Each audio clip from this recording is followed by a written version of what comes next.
What's up guys, I'm Paintball Dad. Thanks for tuning into my channel. Today I'm going to be dropping a lot of knowledge on you guys. I'm going to be talking about what it takes to rank up in paintball as a competition player. I'm going to talk about the mathematical breakdown of like how you need to place in tournaments in order to rank up, and also give you a little bit of information on the skills that you're going to be expected to show if you want to be competitive in these divisions. I'm mostly going to be focusing on the lower half of the bracket, so divisions 6, 5, and 4. I'll go a little bit into division 3 and up, but up to division 4 is what I can really give you a lot of information about, because I am a division 4 player. So I started as a D6 player and I worked my way up to D4. And just so you guys don't get too bored, I'm going to include some paintball playing footage so you guys can watch while you listen to the breakdown that I'm giving you guys. I'm also going to be showing you a lot about the website PBLeagues. So if you're just getting started in competition paintball and you don't know anything about PBLeagues or anything like that, this is going to be a good resource for you guys. Let's jump into it. Alright, so this is PBLeagues.com. If you're a competition paintball player, you're basically going to live on this website. You're going to have this website open on a tab at all times on your web browser. This is going to be a vital resource so that you can keep track of tournaments in your area and keep track of the teams that are signing up for tournaments and track your own player point scores. Right now on the main page, when I look at it, it's showing me the live events. So like right now, there's an ICPL event happening in Pennsylvania, and my nearby events are all listed underneath, and it shows the dates and the locations of all these events.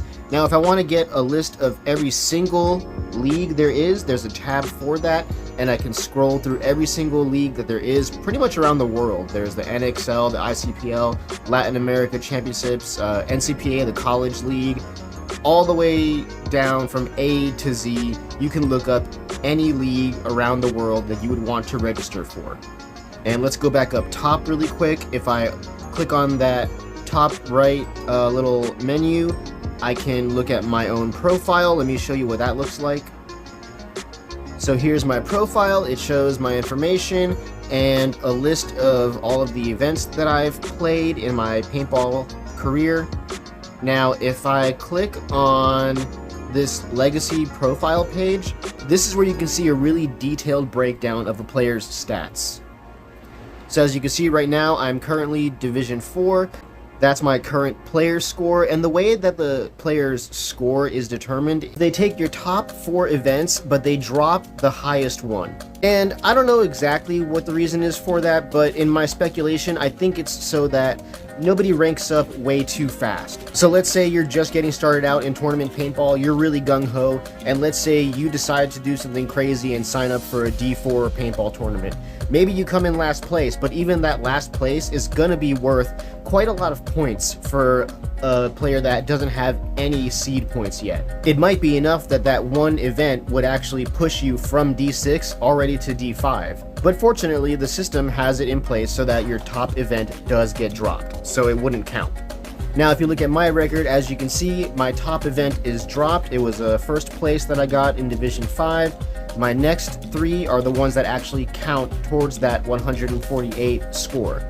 And if you look over at the right side of the website, there's a couple of charts that you're going to see. The one at the top is a chart that breaks down all of the player classifications for mid-season promotions. You're going to ignore that one for now. Go to the one that's on the lower side of the website. This is the player classification scores that are needed to start the season as a new rank. This is what you're mostly going to be concerned with. Now, as you can see, there is no Division 6, and that's really because Division 6 doesn't require anything. You can be a Division 6 player as soon as you generate a profile on this website. There's no actual point requirement to be Division 6, it's just the beginner's division. The next division up is Division 5. That requires 20 points to rank up to Division 5. Now in just a minute, I'm going to show you the mathematical breakdown of how high you need to place in a tournament in order to get the points to become Division 5. And then Division 4, 3, and so on and so forth. But I actually want to break a common myth that I've been hearing. I've been hearing a lot of people say that you're only Division 6 once, everybody is guaranteed to get out of Division 6. That's actually not true. Regardless of what your rank is, what your division is, competitive paintball is competitive at every division. There is going to be a requirement to rank up. Now granted, it's a lot easier to rank up out of the beginner's division than any other division, but there is still some kind of a requirement. Not everybody is guaranteed to actually get out of Division 6. And I'll give you an actual example of what I mean. And by the way, if you happen to see me putting your player profile in the spotlight, please forgive me. So I'm in the Leagues tab right now, and I'm gonna scroll down to the C3XL. Let's go to one of their past events, and let's look at D6. So here we have the last D6 event for the C3XL. The team that came in last place is Palmetto Fear. Guys, please forgive me. I'm not trying to embarrass anybody, but I mathematically want to give some information here. So let's take a look at Palmetto Fear. Alright, I skipped ahead to this guy's player legacy page because I didn't want to share his whole hometown and full name and everything. But here you can see his record, and he's got 2 events, both of them in last place at the C3XL. Each of those events was worth 2.5 points towards his player record. Now remember what I said about how PBLeagues calculates a player's rank. It takes your top 4 events, but your highest event gets dropped. So his next 2 tournaments, whatever they may be, are going to get calculated into his score. But I want to make it clear that coming in last place in Division 6 with a score of 2.5, even if he gets 2 more qualifying events, 2.5 plus 2.5 plus 2.5, that does not get you anywhere near 20 points needed to rank up to D5. This is why I say not everyone is guaranteed to get out of the beginner's division. So what does it take to get out of the beginner's division? Let's look at one of the other teams. So in 8th place we had the D6 Palmetto Tropics. Alright, I skipped ahead to one of their players' legacy page, and this dude's record makes it super easy for me to break it down. He has 2 events where he placed 8th out of 10, and then his top event is dropped. Now, as you can see, 8th place out of 10 teams, that gives you 7.5 points. He still has room for 1 more qualifying event to get added into his score. If he was to get another 8th place, that would actually just barely get him over the threshold to rank out of D6 into D5. He would have 22.5 points, and the requirement to rank up is 20 points. Putting that into percentages is pretty easy. You need to be in the top 80% of however many teams there are in your league. Now there's a couple of things I want to make known here. If you click on the show details button, it pulls up some percentages and some numbers that might not make a whole lot of sense to you, but basically this is showing you the mathematical process to calculating your score for each event. So for this one, for example, the 8th place out of 10, he received 30 points, but being Division 6, it's reduced by half. It's in a current season, so it's still worth 100% of whatever that equation is. But because it's a 3-man event, it's only worth half points of what that leftover number is. If it was a 5-man event, it would be worth 100% of those points. And the division size, you need a minimum of 10 teams in order to get 100% for the division size.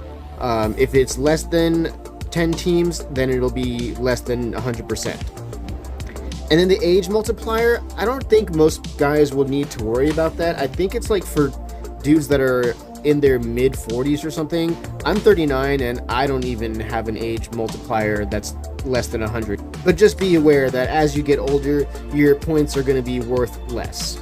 Now, I've never seen a 5-man Division 6 tournament, but just in case there is one, be aware that this 50% right here would change to 100%, which means that your score would be completely different from a 3-man event to a 5-man event, even though it's Division 6. But since I'm pretty sure every Division 6 tournament is 3-man, this is the mathematical process that we need to understand, that you need to be in the top 80% in order to rank up for your next season.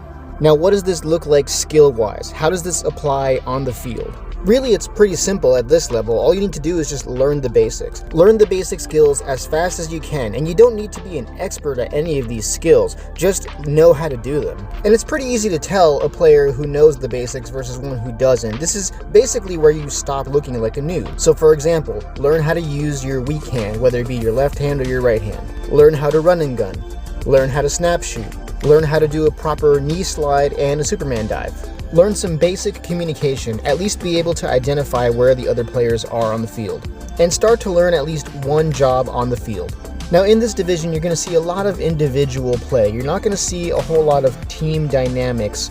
That's more of a Division 5 thing. But having said that, if you can learn to coordinate team plays in real time on the field in D6, you'll definitely be in the top 10%. When I was coaching D6, I think that's the number one thing that got my team to hold on to the top spot. Getting them to make team plays happen on the field by understanding that each of them had a role to play on the field. Basically, nobody sacrifices themselves to try and be a hero. There were even times when we would come across other teams that had an all-star player, but we were still able to pull out a win by either pinching out or setting traps for that player. Those are things that require a team effort. Alright guys, this is really weird, but it looks like in the time that I started making this video, PBLeagues just so happened to make an update to their website to where now I can't click through to see anybody's player record anymore. Let me show you, for example, if I click on the NXL and I go to their most recent event, first of all, it looks totally different now on the bracket where it shows, you know, the teams. Like basically it looks a lot different now. And if I click on a team and try and click on a player, none of them are clickable anymore. So I don't know what's up with that, but I really think that the information that I was trying to put out is very useful, and so I'm gonna give you a summary of basically what I found in doing this research. Really, the most important thing to keep in mind is that as you rank up, the bar gets set higher. In D6, as long as you're in the top 80% of teams, you're going to move on to D5. Now in D5 3-man, the bar gets set higher. I think what I found was you need to be in the top 20 or 30% in order to move on from D5 into D4. But that bar changes drastically if you decide to play 5-man.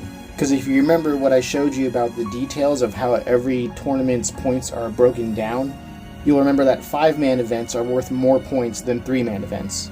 I think for 5-man what I found was that the standard was pretty similar to D6. As long as you're in the top like 80%, you should move on from D5 into D4. But now for D4, here's what you really need to know. If you're playing 3-man in D4, you cannot rank out into D3. This I actually can show you through my own player record. So I just played my first D4 event, and I got 3rd place out of 8, which gave me a total of 66.85 points. Now, in order to rank up into Division 3, I would need to have 492 points by the end of the season. You don't need to be a mathematical genius to know that 66.85 points times 3 is not going to get me anywhere near 492 points. And even if I had gotten 1st place, I still don't think 3 qualifying scores at 1st place would get me to 492 either. Because let's say that the points I got was a flat 100 and division multiplier times 2, so it would be 200 points for this event. Season multiplier, it would still be 100, so we're still at 200. Players fielded, it would still be 50%, so that 200 goes down to 100. Division size, let's say that the division was full. It's 90% right now because there was less than 10 teams in this event, but let's say there was 10 teams. Let's say it was 100%, so we're still at 100 points, and then age multiplier still 100, but in the end, I still would only get 100 points for getting 1st place at this 3-man event. So 3 qualifying events at 100, that's still only 300 points. So yeah, unfortunately, if you're Division 4, you cannot reach Division 3 by playing 3-man. You have to play 5-man if you want to rank out. And here's where it gets really brutal. When I was doing the math, what I found was that even in 5-man D4, you need to be in the top 20% in order to get the points to rank out into D3.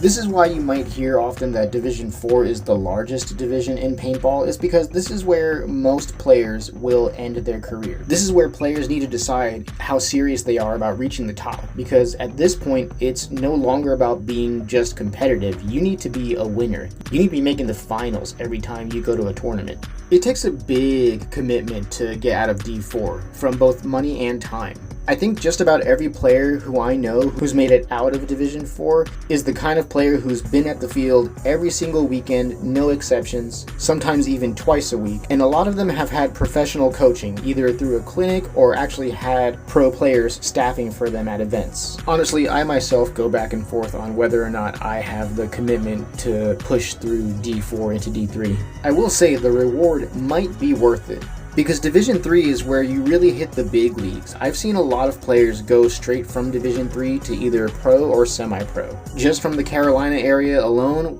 obviously most of you guys know Matt the Gym Rat. He was Division 3 and then he jumped up to semi-pro with Greenville Growl. Also, if you're following that new pro team, the Jungle Cats out of Atlanta, one of their players, Evan Ruelas, he's another player from the Carolina area, and he was D3 before he got picked up by the Jungle Cats to play pro. A lot of you probably also know Owen Pinch. I think he was D3 last year, and now he's playing semi-pro with New York Wrecking Crew.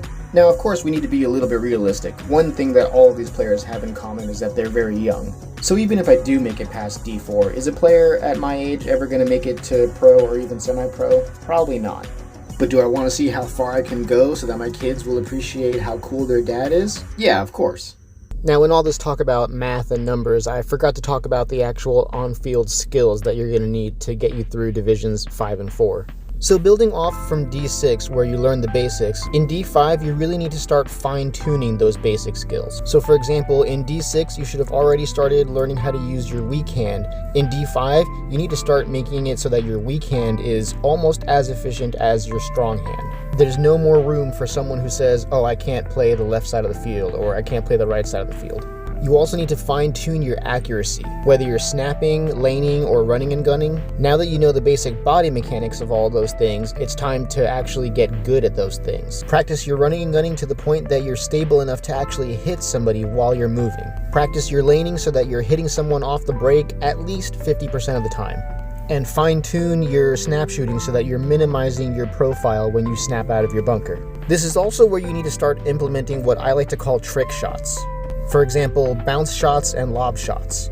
This is also where you need to learn how to gain gunfighting dominance. And what I mean by that is, no one player should be able to keep you stuck in a bunker. If you're trying to make your next move but somebody's trying to hold you in, you should have the knowledge by now to be able to read the situation and say to yourself, okay, this guy is shooting to my left side, but I can still pop over the top or pop out to my right and get that guy to tuck in for a quick second, then I can make my move. This is also where your communication skills should be increasing. You should be doing more than just calling out where the other players are. You should be having some kind of meaningful communication at this skill level. Tell your team what the other players are doing and what you might need help with. So for example, if you're a snake player and you're trying to move down the snake, but the other team's corner player has you pinned in, tell your corner player that he needs to take control of the wire for you. Or if you don't have a corner player, tell one of your inside players to get to your corner. And on that note, this is also the division where players start to become more versatile. You're no longer just a home player or just a Dorito player. You might be better at one position or another, but by now you should understand that executing a game plan is more important than staying in your comfort zone. So for example, if you're playing a layout where you know that whoever gets to the Dorito 50 first is going to have extreme dominance over the field, but your Dorito side player got shot out, somebody needs to be ready to fill in that spot. And if you remember what I said earlier about coordinated team efforts are more of a D5 and up thing, these are some of the examples of what I mean. Communicating with your team to help each other, filling in for each other. As you get better as an individual, you will also be getting better as a team player. So that's my summary of the skills that'll make you competitive in D5 and hopefully get you to rank out into D4. Alright, if you stuck with my video for this long, congratulations, we're at Myrtle Beach right now. If you've been paying attention to the sound of my voice, you probably realize I've been recording in different places. That's because this video is taking me like 3 weeks to make, so I've been like in my room, in my back patio, in my car. Now I'm at Myrtle Beach. Alright, getting back on topic. So what does it take to be competitive in D4? Honestly, I'm still kind of learning this myself, but I think I already touched on some of the basic building blocks for this division. I said earlier that pretty much everybody who I've seen get out of D4 has been the type of player who's like at the field every single weekend, sometimes twice a week, someone who is consistently grinding, and usually players who have had some kind of professional help, either through a clinic or through having a pro coach. But now, what do these skills that these players have learned actually look like in practice? Well, for starters, I think that I've noticed that this is the level where mistakes get thrown out the window. In Divisions 6 and 5, you can sometimes bank on the other team making mistakes. Maybe a player will make a sloppy run, maybe their lanes will be trash off the break, maybe the other team completely misread the field and doesn't really know where the key bunkers are. Those are all pretty common things to see in D6 and even a little bit in D5. But in D4, don't bank on those mistakes happening. By this time, your paintball IQ should be high enough that you're able to eliminate simple mistakes like this. You're walking the field, you're looking for angles, you're thinking about your first, second, and even third move, and thinking about how to make each move safely. By this time, you should also be an expert in at least one position on the field. If your coach tells you what position to play on the field, he shouldn't have to go through a whole bunch of if-then scenarios with you. Going back to paintball IQ, at this point, you should be smart enough to look at your position on the field and figure out the things that you need to be aware of. So let's say if you're going to be the 2 on the snake side, you should be smart enough to be able to walk the field and figure out how to get there safely, which way you're shooting once you get there, which bunkers on the field are a threat to you, and what to do if your front player dies. Really, just knowing what to do in any given general situation is a big thing that I've noticed from D4 players. Being able to adapt and react to the changing environment. This is where paintball really kind of becomes like chess. If you ever watch competitive chess, you'll realize that competitive players have played so much that they can just recognize different scenarios on the board, and they know exactly how to respond to those developing scenarios. And that's the kind of IQ that a D4 player should be having to be competitive. So for example, things like keeping track of the kill count and where those kills came from is a huge thing. Because if your snake side player knows that there was only 2 players on the snake side with him, and there was just 2 players eliminated from the snake side, he should know that this is his time to make some big moves. Or if you're keeping the kill count and you realize that you're in a 2v4 scenario, you should know that you and your remaining teammate need to take up a defensive position and cross up your shots to keep each other protected. And going along those last 2 things, I think really paintball IQ is the #1 skill that sets apart D4 players from the D5 and D6 players. At least for me, that's where I feel I've grown the most as a player in Division 4. Divisions 6 and 5 were mostly me working on myself as an individual, getting faster, more accurate, getting better at communicating, learning a few trick shots. And now in D4, I feel like I've mostly been learning how to be smart and how to be a good team player. This is the beginning of what I would like to call developing that pro player mentality. You're learning how to control the game rather than just letting the game happen around you. You're taking a scientific approach to the game, taking what works and leaving behind what doesn't work. Developing that sense of what to do and when to do it. Now, there's a lot more that I can go to in describing D4, but I'm trying to keep the information general. The most important thing to know is that this is the division where things get really cutthroat, at least for the players who are trying to make it out of D4. Because like I said, you basically have to be reaching the finals every single time in order to get the points to make it to D3. Now, as for D3 and above, it only gets more cutthroat. I'm not going to go into incredible detail about D3 and above, but just be aware that the bar gets set even higher with each division you go up. Because by the time you reach Division 1, and I think even Division 2, basically only the first place teams will move forward. But now, I think I've done enough ranting on this topic. It's been a long one, and I know there's a few things that I left out, but tell me what you guys think. Leave some comments. What skills do you think were most important for you to develop in these lower divisions? Or if you're a higher division player, let me know what it takes to be a good higher division player. I hope this information helps you guys on your journey through competitive paintball. Thanks for watching, and don't forget to like and subscribe.